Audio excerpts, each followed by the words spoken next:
राज्यातल्या आणि केंद्रातल्या अनेक नेत्यांनी अजित पवारांसोबत काम केलं होतं, त्यांना जवळून बघितलं होतं आणि त्यांच्याकडनं वक्तशीरपणा असो किंवा स्पष्ट वक्तेपणा असो हे शिकले देखील होते. त्यातलेच एक केंद्रीय मंत्री रामदास आठवले माझ्यासोबत आहेत. तुम्ही आज बारामतीत गेला होतात. बारामतीतला सगळा तो माहोल बघितला, तिथला टाहो बघितला. काय वाटलं तिथे सगळं बघून? एक तर आता अजितदादांच्या संबंधात बोलायचं झालं तर अजितदादांच्या अंत्यसंस्काराला मोठ्या प्रमाणात लाखोच्या संख्येने लोक होते. अजितदादांचे चाहते साऱ्या महाराष्ट्रामध्ये होते. अजितदादा हे तसे अत्यंत संघर्षशील असणारे असे नेते होते आणि होला हो नाला ना म्हणणारे ते होते. अजितदादा खडसावून सुद्धा बोलणारे होते, सभांमध्ये सुद्धा ते ददमी द्यायचे. तर अजितदादांचा स्वभावच असा होता की अजितदादा सातत्यानं म्हणायचे. पवार साहेबांच्या समोर त्यांचा प्रश्न नेहमी असायचा होता की आपण जर शिवसेनेसोबत आपण आहोत तर बीजेपी सोबत का जायला नको. आणि अजितदादा हे विकासाच्या दिशेनं जाणारे होते. त्यामुळे नरेंद्र मोदींच्या नेतृत्वाखाली देशभर होणारा जो विकास आहे त्या विकासाला जर आपल्याला गती द्यायची असेल, महाराष्ट्राचाही जर विकास यामध्ये करायचा असेल तर आपण एनडीए मध्ये जायला हवं, ही भूमिका दादांनी अनेक वेळेला पक्षामध्ये मांडली होती. पण पवार साहेबांनी मात्र त्याला नकार दिला होता की कुणाला जायचं असेल त्यांनी जावं, पण मी अजिबात येणार नाही. आणि मग शेवटी अजितदादांनी सगळे आमदार, जवळजवळ 42 आमदार, जे 54 आमदार होते, त्या 54 आमदारापैकी 42 आमदार त्यांच्यासोबत एनडीए सोबत जायला, महायुतीसोबत जायला तयार झाले. आणि अजितदादा हे आमच्या महायुतीसोबत आले आणि आल्याबरोबर त्यांना डेप्युटी सीएम पद माननीय देवेंद्र फडणवीस किंवा आमचे नरेंद्र मोदी आणि अमित शहा यांनी त्यांना ते दिलं. त्यामुळे अजितदादा हे त्या महाराष्ट्राच्या मंत्रिमंडळातले अत्यंत ऍक्टिव्ह असे डेप्युटी सीएम होते. मंत्रिमंडळाच्या बैठकीमध्ये सुद्धा आपली भूमिका अत्यंत ताठरपणे मांडणारे होते. आणि परवाच म्हणजे काल त्यांचा अपघात झाला, पण परवा ते दिवसभर मुंबईत होते आणि परवा अनेक बैठका त्यांनी अटेंड केल्या. आणि त्याच्यामध्ये आपल्या महाराष्ट्राचा महसूल वाढला पाहिजे, महाराष्ट्रातल्या गरिबांना न्याय द्यायचा असेल, महाराष्ट्रातल्या शेतकऱ्यांना न्याय द्यायचा असेल, महाराष्ट्रातल्या झोपडपट्टीतल्या माणसाला न्याय द्यायचा असेल तर आपल्याकडे महाराष्ट्राकडे रेव्हेन्यू वाढवणं अत्यंत आवश्यक आहे. आणि त्यासाठी काय करणं आवश्यक आहे ही त्यांनी चर्चा केली. आणि अचानक ते विमानाने जिल्हा परिषदेच्या प्रचारासाठी बारामतीमध्ये येऊन उतरले आणि लँडिंगच्या वेळेला जो अपघात झाला तो अत्यंत महाभयंकर अपघात होता. हे झालं राजकीय, सगळं तुमचे संबंध, वैयक्तिक संबंध तुमचे कसे होते? कारण प्रत्येक नेत्याशी राजकीय जेवढे संबंध असतात, ते शिकलेले जेवढे असतात तेवढे वैयक्तिक संबंध देखील असतात. असा काही प्रसंग घडला होता तुमच्या आयुष्यात वैयक्तिकरित्या दादांनी तुम्हाला साथ दिली असावी? दादानी साथ तर अनेक वेळेला दिलेली आहे. म्हणजे अनेक वेळेला दादांकडे ज्या वेळेला आम्ही दलित नंतरच्या काळामध्ये आम्ही आंदोलन करायचो, मराठवाडा वैयक्तिक आयुष्यात विचारते. म्हणजे अशा नामांतराच्या काळामध्ये आंदोलन व्हायची त्यावेळेला अनेक वेळेला दादांना मी भेटलो होतो. आणि दादांची ठोस भूमिका होती की मराठवाडा विद्यापीठाला बाबासाहेबांचं नाव मिळणं अत्यंत आवश्यक आहे आणि त्यासाठी मी तुमच्या सोबत आहे अशी भूमिका त्यांनी अनेक वेळेला मांडलेली आहे. त्यानंतर एखादी गोष्ट आम्ही घेऊन गेलो तर ते जर होत नसेल तर ते सांगायचे की नाही हे होणार नाही आहे. पण आता त्याने अलीकडे एकदा आमच्या महायुतीच्या संबंधामध्ये ज्या वेळेला विधानसभेची चर्चा सुरू होती जागांची, त्यावेळेला मी दादांना सांगितलं की दादा मला आपल्याला भेटायचं आहे. तर दादा मला असं म्हणाले की रामदासजी मला एकट्याला भेटून उपयोग नाही आहे, मी एकटा निर्णय घेऊ शकत नाही. तुम्हाला काय जागा हव्या असतील तर देवेंद्र फडणवीस, एकनाथ शिंदे, देवेंद्र फडणवीस आणि मी, आम्ही तिघेजण ज्यावेळेला असतो त्यावेळेला आम्हाला भेटा. एकट्याला भेटून काही निर्णय होणार नाही असं ते सांगायचे. त्यामुळं त्यांना चांगला राजकारणाचा अनुभव होता. आणि 6 वेळेला डेप्युटी सीएम राहिलेले अजितदादा पवार साहेबांनी त्यांना अनेक वेळेला संधी दिली. आणि काही वेळेला छगन भुजबळ यांना डेप्युटी सीएम बनवलं होतं, कधी RR पाटील यांना बनवलं होतं. पण नंतर दादांना सुद्धा अनेक वेळेला शरद पवार साहेबांनी संधी दिली, पण मुख्यमंत्री पदाचं जे त्यांचं स्वप्न आहे ते मात्र साकार होऊ शकलं नाही. आणि त्यांना मनातून माहिती होतं की आपल्या पक्षाची जागा कमी आहे, त्यामुळे मुख्यमंत्री होणं अशक्य आहे. पण एकदा मला आठवत आहे की 1999 मध्ये विधानसभेच्या निवडणुका आल्या होत्या आणि त्यावेळेला काँग्रेस आणि राष्ट्रवादी पक्ष पवार साहेबांनी वेगळा बनवला होता. पण त्यावेळेला हे दोघे दोन पक्ष वेगळे झाले, पण नंतर लगेच ते सत्तेमध्ये एकत्र आले. दोघांचं बेरीज झाल्याशिवाय सरकार येत नव्हतं. त्यानंतर मला आठवत आहे की 2004 मध्ये झालेल्या विधानसभेच्या त्या निवडणुकीमध्ये ज्या जागा 2-3 जागा जास्त जागा एनसीपीला होत्या. मग त्यावेळेला शरद पवार साहेबांनी मात्र आग्रह धरला होता की आम्हाला मुख्यमंत्री मिळालं पाहिजे. काँग्रेस पक्षाने काही ते ऐकलं नाही. तर त्यावेळेला मात्र संधी आली होती, पण त्यावेळेला काँग्रेस पक्ष ऐकायला तयार नव्हता. त्यामुळे मग त्या बदल्यामध्ये 3-4 मंत्रिपद जास्त घेणं, चांगली खाती घेणं अशी त्या तडजोड झालेली होती. त्यावेळेला संधी होती, त्यावेळेला संधी मिळाली असती तर कदाचित अजितदादा मुख्यमंत्री होऊ शकले असते. पण अजूनही अजित पवारांचं ते स्वप्न, अजित पवार गेलेत तोपर्यंत पूर्ण झालंच नाही. अजित पवार आता गेलेत, त्यांचा उत्तराधिकारी म्हणून सुनेत्रा पवार यांना उपमुख्यमंत्री करा अशा चर्चा आहे त्या कार्यकर्त्यांमध्ये रंगताना दिसत आहेत आणि कार्यकर्त्यांची तशी इच्छा देखील दिसत आहेत. जय पवार आहेत, त्याच्यासोबत त्याचा भाऊ पण आहे पार्थ पवार, पण सुनेत्राताई आम्हाला हव्या आहेत अशा चर्चा सध्या रंगतायत. कार्यकर्ते तसं म्हणतायत. सकाळपासून सगळ्यांच्या रिॲक्शन्स देखील तशा आहेत. तुम्हाला असं वाटतं की सुनेत्रा पवारांनी हे समोरचं सगळी जी अजित पवारांची गादी आहे ती सांभाळली पाहिजे आणि राज्यात सुनेत्रा पवार अजित पवारांच्या उत्तराधिकारी म्हणून आल्या पाहिजेत समोर? मला असं वाटतं की अजितदादा पवार यांचा वारसा चालवण्यासाठी जी 2 मुलं आहेतच आहे, पण अजून तेवढी त्यांना अनुभव नाही. पण सुनेत्रा पवार यांना चांगला अनुभव आहे. त्या लोकसभाला लढल्या पण त्या निवडून आल्या नाही. त्यानंतर त्या राज्यसभेवरती आल्या आणि अजितदादांच्या पाठीचे त्या ताकदीनं अनेक वर्षांपासून उभ्या राहिलेल्या आहेत.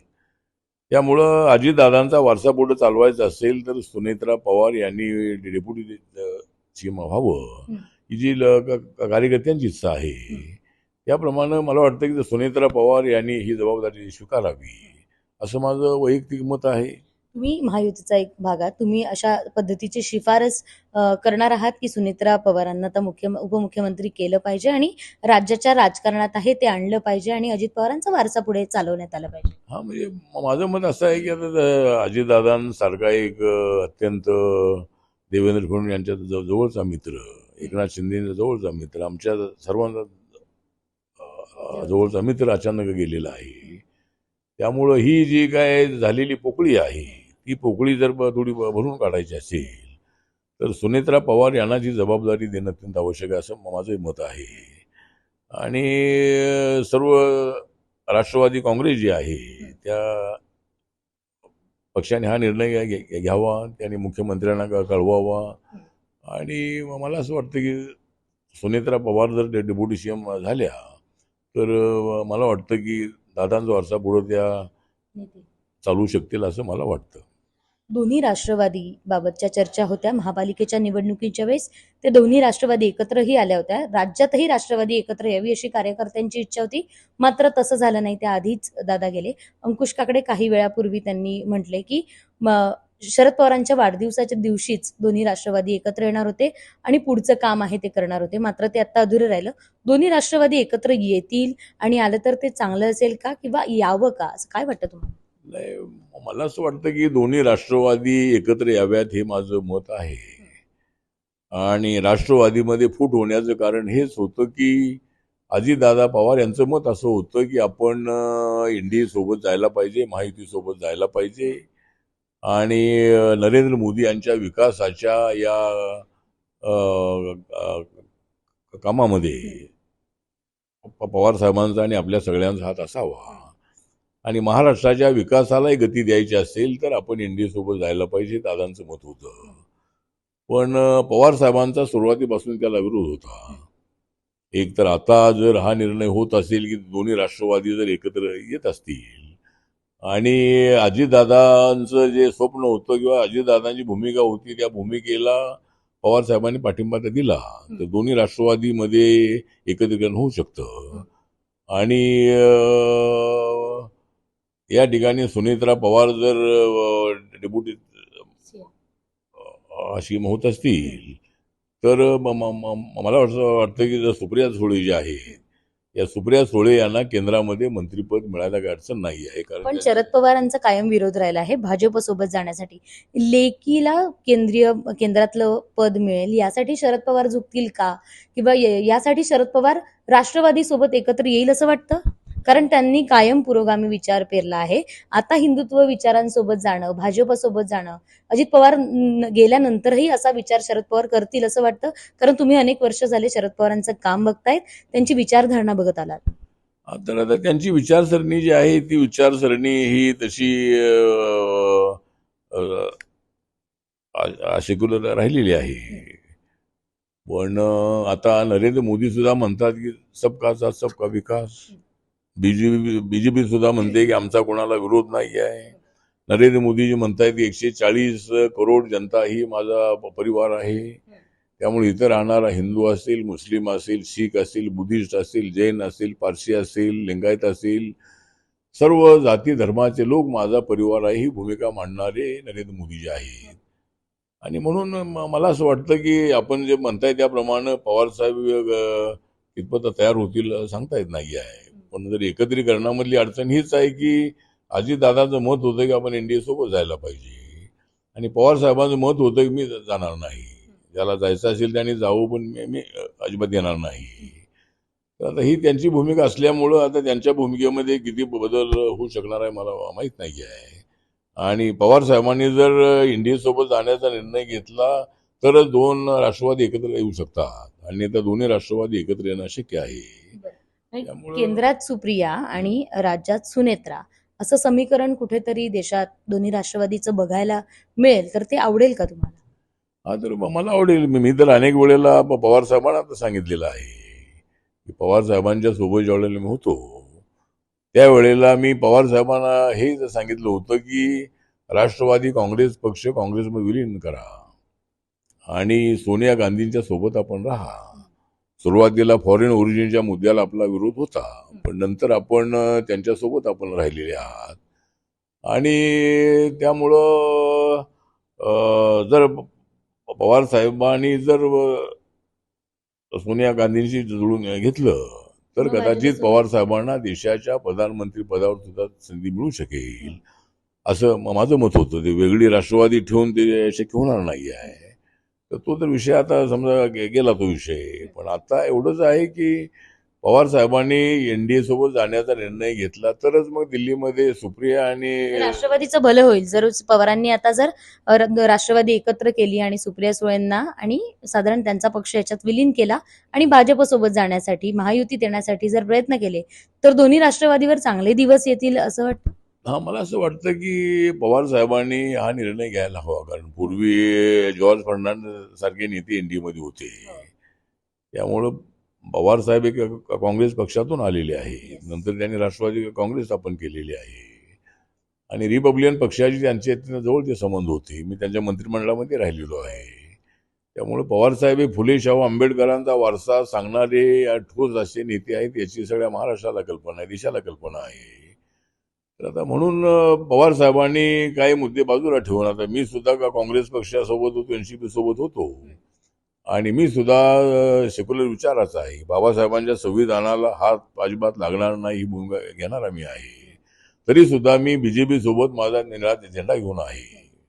त्यामुळं पवार साहेबांनी आपल्या विचारामध्ये थोडासा बदल करणं अत्यंत आवश्यक आहे आणि महाराष्ट्राच्या हितासाठी, देशाच्या हितासाठी त्यांनी असा निर्णय जर घेतला तर दोन्ही राष्ट्रवादी एकत्र येतील आणि सुप्रिया सुळेंना त्यांच्या मंत्रिपदाचा विषय नाही आहे. पण जर ते आमच्यासोबत आले, पवार साहेबांचा जो राष्ट्रवादी आहे तो अजितदादांच्या ग्रुप सोबत जर आला तर ऑटोमॅटिकली सुप्रिया सुळे यांना दिल्लीमध्ये संधी मिळेल आणि पुढची 3.5 वर्ष जी आहे त्यांना कॅबिनेट मंत्रीपद या ठिकाणी मिळू शकते. कारण त्यांचे 9 MP आहेत.